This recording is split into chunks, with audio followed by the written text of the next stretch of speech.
Time to get them death metal horns up. Them deathy metally horns up for this one today. We're doing Nocturnus. And if this is the same Nocturnus, which I do believe it is, they have a song called Lake of Fire, which is fantastic. And I know that one. I also know Nocturnus because they came to my town. And they came with Napalm Death. They were opening the whole show. They came with Napalm Death. And these guys right here, God Flesh. So if this is the band, and I do believe it is, because there's like a Nocturnus AD. There's the same thing with Entombed. Something happened and they all split up and they hated each other. So there's an Entombed AD, there's a Nocturnus AD. There's an Entombed, there's a Nocturnus. We are listening to Nocturnus today. And we're going to learn about the band, and we're going to do a song called Droid Sector. And this is a request from Savathun. And so we are going to check them out, learn a little bit about them, and then listen to the song. Sound good? Let's do that.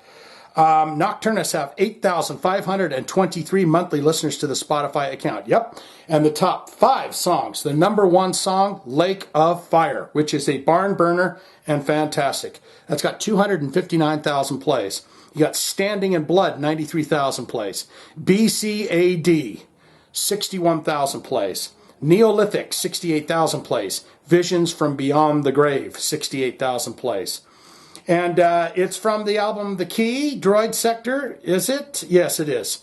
The album The Key is where that's from. So we're going to look into albums and see what they've done, and see if I can remember. Yeah, it was Lake of Fire. Yeah, Lake of Fire is on this album too. I don't know that I know I've never heard Droid Sector. I've heard some of the stuff off of that album, The Key.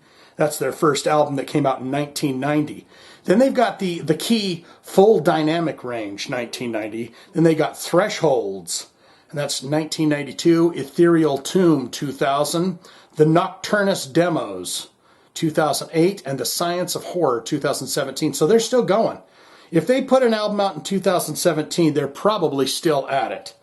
And I don't know if there's a Nocturnus AD on Spotify, so I'm just assuming that this is the same one because it's got the same logo. They just added an AD under there. It's very weird when they do that kind of stuff because you want to hold on to the brand name. And so let's look into related artists. Who do they kick it with? I know they hang out with Godflesh and Napalm Death. I know that for sure. But let's see who else they're hanging with. Demolich, Massacra. Massacra? That sounds familiar, like I've heard them. Carnage. Fantastic band. I wish I was going to open up their thing and see the songs that I knew, and I'm going to do that anyways, because there's some bangers. Dark Recollections, Torn Apart. Those are some great songs from Carnage. Gorguts, yes, another great band. Autopsy. Atheist, they're the proggy, progressive, death metal-y band. Master, we should do some of this stuff. Sinister, my old heavy metal band opened up for Sinister, Cynic, and Cannibal Corpse once. Pestilence, yes, very good stuff. Monstrosity, of course, we mentioned them. Immolation and Asphyx. So you know you're in for some death metal goodness, right? There is no bio, or there is no image of the band, so I'm going to read a bit of the bio, and then we're going to get into this, okay? A cult American death metal unit based out of Tampa, Florida. That's where all that death metal came from, right? Florida. Nocturnus emerged in the late 1980s and quickly became known for their cutting-edge science fiction-inspired lyrics and punishing style that incorporated elements of keyboard-driven progressive metal. In 1999, after issuing a trio of influence extreme metal albums, the band ceased operations but reformed in 2015 under the moniker Nocturnus AD. Okay, so that's what that's. We got Morbid Angel mentioned here, so let's read this. The group was founded in 1987 by ex-Morbid Angel singer-drummer Mike Browning, guitarist Mike Davis, and Gino Marino, bassist Jeff Estes, and keyboardist Louis Panzer. Following the demo Science of Horror, the group swapped Marino for guitarist Sean McManey prior to recording the 1991 Earache label debut, The Key. Vocalist Dan Izzo signed for the 1992 Thresholds, which also saw bassist Chris Anderson substituting for Estes. I'm so bad with names. It's just unbelievable. That's all I'm going to read of that. Savathun, if you're ready, I'm ready. I'm going to go to the album The Key here because the song we're doing, Droid Sector, is not in their top 5. And we're gonna metal it up, baby cakes. Savathun, I apologize if you're not into pet names like baby cakes. But here we go. This is the Magic Titty, takes us into the death metal world of Nocturnus, the delicious delights of the album The Key and the song Droid Sector. So if you're ready, I'm ready. Let's go for it.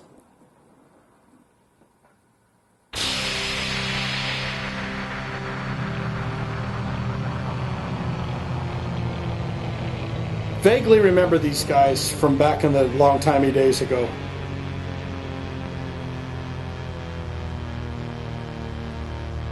Didn't this, I want to say this, the drummer sang. Am I right? Am I wrong about that? Did the drummer sing at a certain time?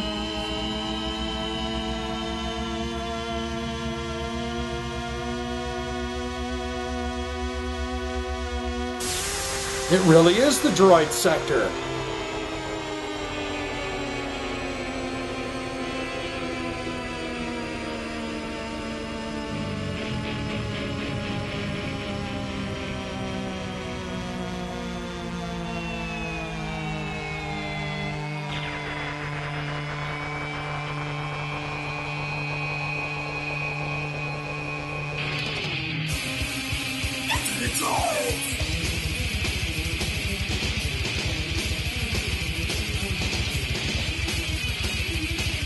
Oh yeah, Furious Fire.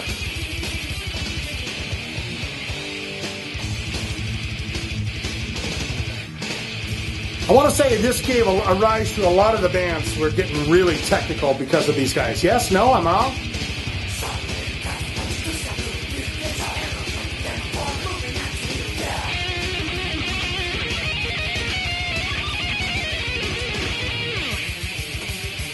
Those sporadic solos like that remind me a lot of the Deicide stuff too, where they just pop in real quick.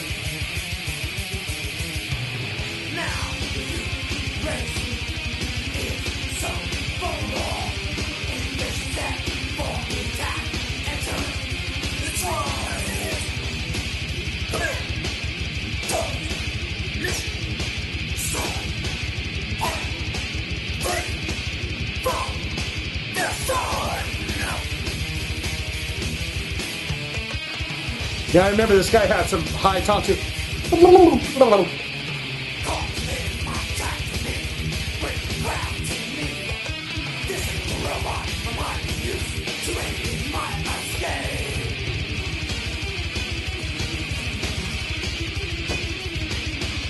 Very sporadic, very hyper.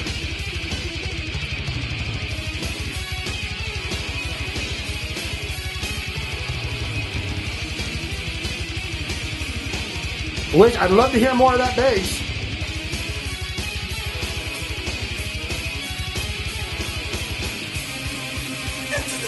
Bass drum's a little choppy.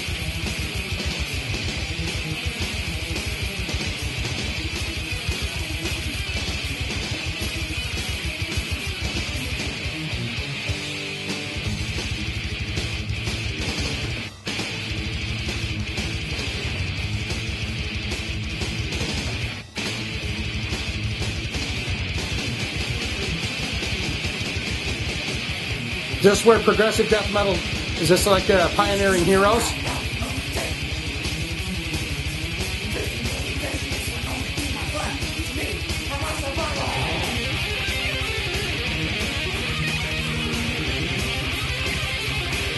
It's kind of like make up your own scales.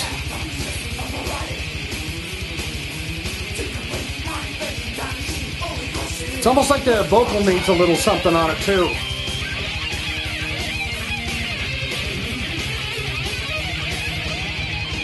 The low end is like not there at all though. It's very pitchy and a very high.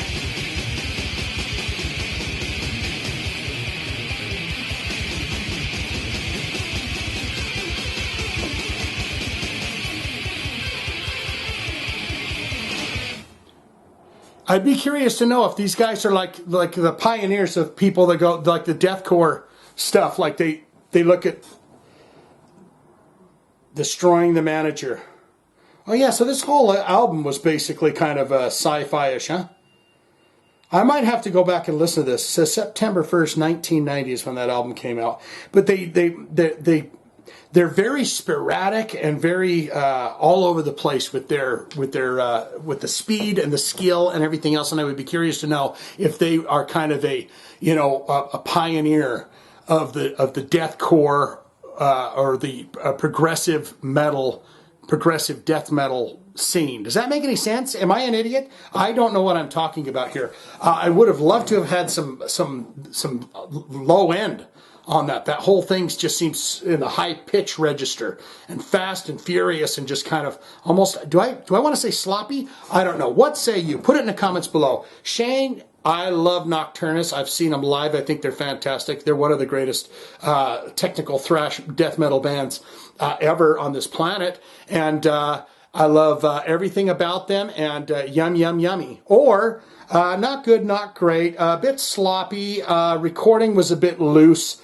There wasn't a lot of bottom end on that. It was not my cup of tea. I think I'll pass on that. Thank you very much, Shane. All of this can be put in the comments below because, like I say, the most important part of these videos is you getting in the comments below and telling me exactly what you thought of them. When did you see, have you ever seen Nocturnus live?